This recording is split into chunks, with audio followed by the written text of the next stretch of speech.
I'm just gonna sit here and stare at the camera until it cuts off.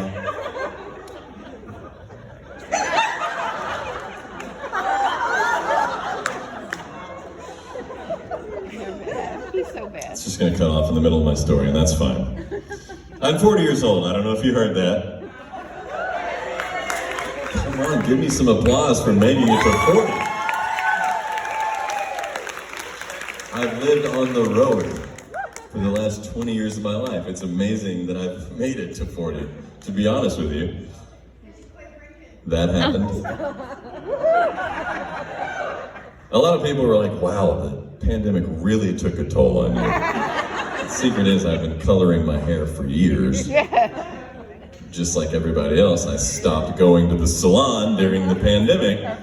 And after about 8 months, I was like, well, I'm kind of through the awkward middle phase now. I'll never get another chance, you know, to get through that. And so I decided I'm just gonna let it go. Much to the dismay of our manager. Yeah. Hates it. Some of y'all like it, right? Yeah! But I wasn't ready to be long-haired gray guy yet, you know. Wasn't quite ready to be Willie. So we're going shortish for a little while, and we'll see what happens. Maybe, you know, like William Golden, one day I'll just let it all go. Just stop grooming at all whatsoever. We'll see, but we're a little ways away from that. So in the meantime, I've got this metrosexual hairdo, and I hope it's working for you. It's working for me, and it's way more comfortable in the summertime, I'll tell you that. I've done a lot of really cool stuff in my life, but I'm always, you know, embracing new experiences. I'm always looking for, you know, something fresh.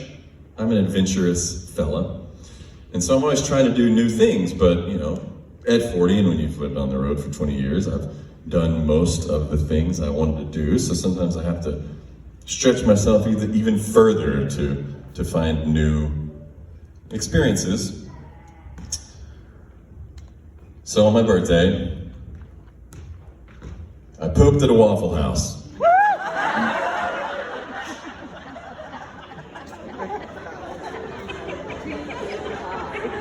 We're all family here, right? I mean, I'm an old guy now. I've begun oversharing. You know that's what we do. I've decided I'm just gonna start early. And by the time I get to 80, if that's a thing, then people will forgive me for whatever I say. You can ask my wife, that's a 100% true story. But that's not what I wanted to tell you people. I got my very first tattoo. And I would like to unveil it for you folks. It's not much to it. It's a little guy. But it means something special to my wife.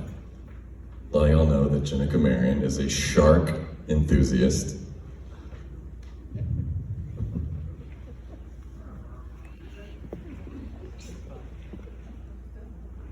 There it is, folks.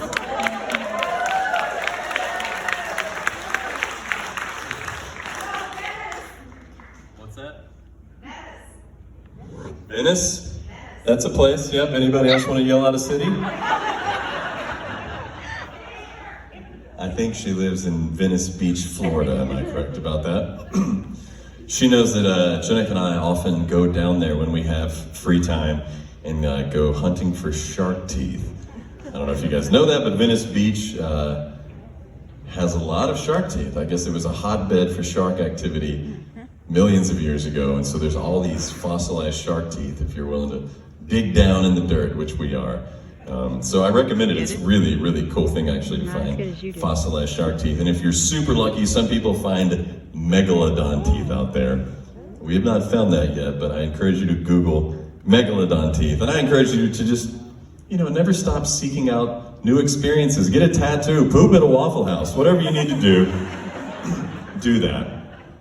Now, tell you another story, and I can't remember if I've ever told this on stage, probably because I'm getting old.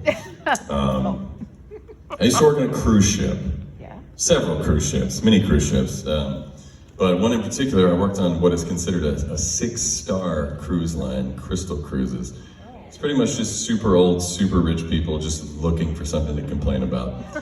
I'm not kidding. Our very first performance, we had to wear tuxedos. I was like, what? What? Okay.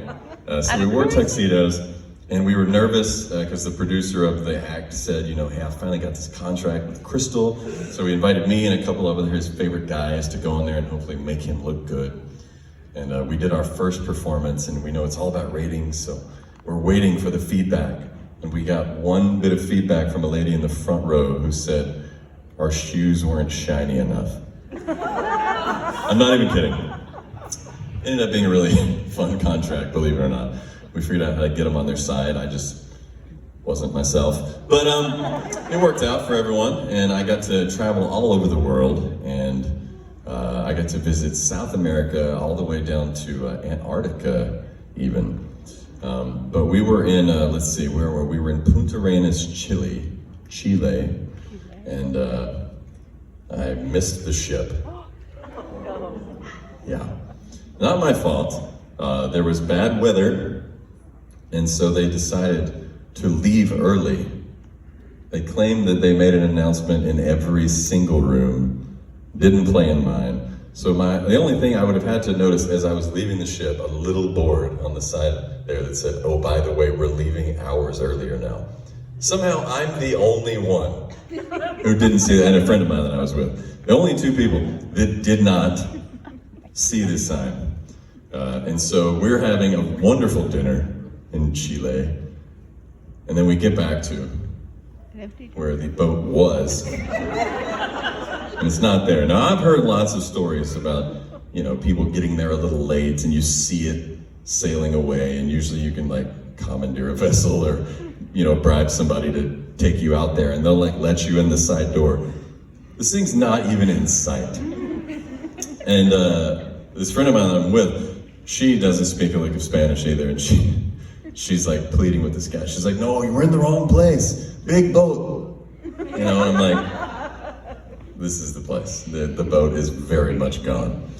So we go and check with Port Authority, which is the protocol, and our passports are there, which means the boat did in fact leave us. By the way, they hate it when you call it a boat. It's a ship. Yeah. They're very serious about that, but they left me, so I'm calling it a boat. Our passports are there. That's what happens when they have to leave somebody behind. They at least leave your passports with Port Authority, thankfully. And it just so happened that the head guy at Port Authority, his father-in-law owned a rental car dealership. The weather was so bad down there rounding Cape Horn, I think it is down there, that's why they left early, and they were having to hightail it around Cape Horn, which is already pretty dangerous. And so it's actually fortunate because the weather was so bad that we weren't able to fly to meet them at the next place, because that is normally what protocol is. It's on you. If you miss the boat, you have to pay whatever it takes to get yourself to the next place. And there's one place at the tip of Cape Horn that you have to go by private plane or helicopter. Thankfully, that was not an option. So next best thing, rent a car and drive 9 hours through unpaved mountain roads from Punta Arenas, Chile to Ushuaia, Argentina. 100% true story. And so, by the time we kind of get this sorted out, we had called the ship, talked to them. They were very understanding. They knew it was nobody's fault really. They left early. We didn't get the memo, so they were cool about it. And they said, it's fine. We'll meet you in Ushuaia, Argentina. We've got you all. We got a guy there who's going to help you rent a car. I said, great.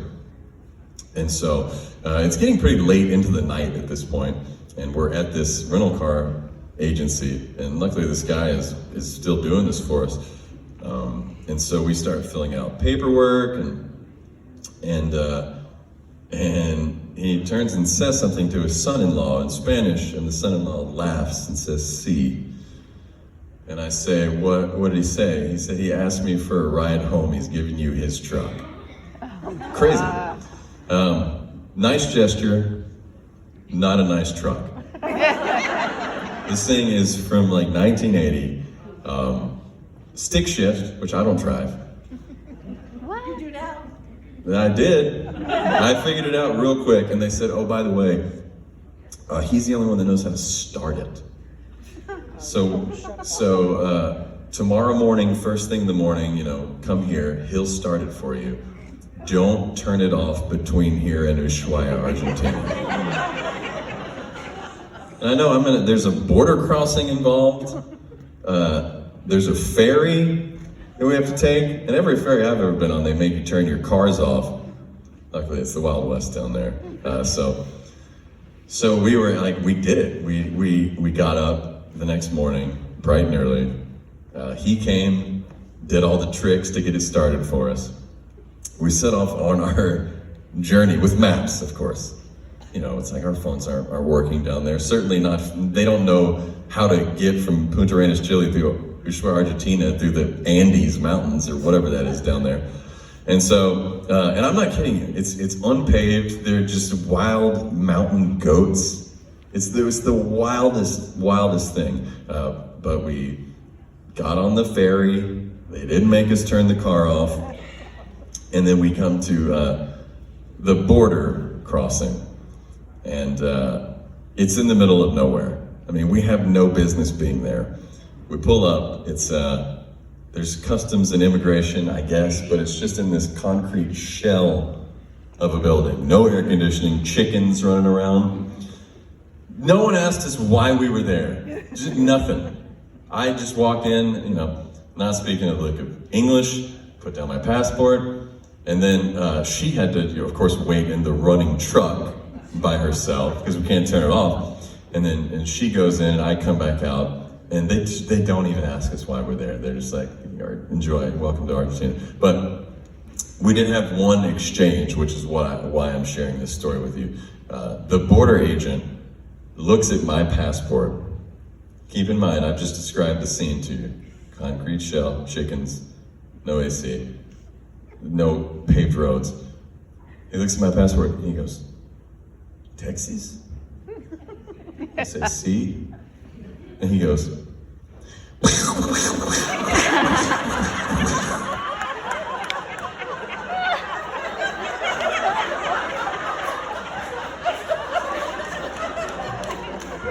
How'd that go? and that concludes Story Time with Tim, folks. Thank you for tuning in.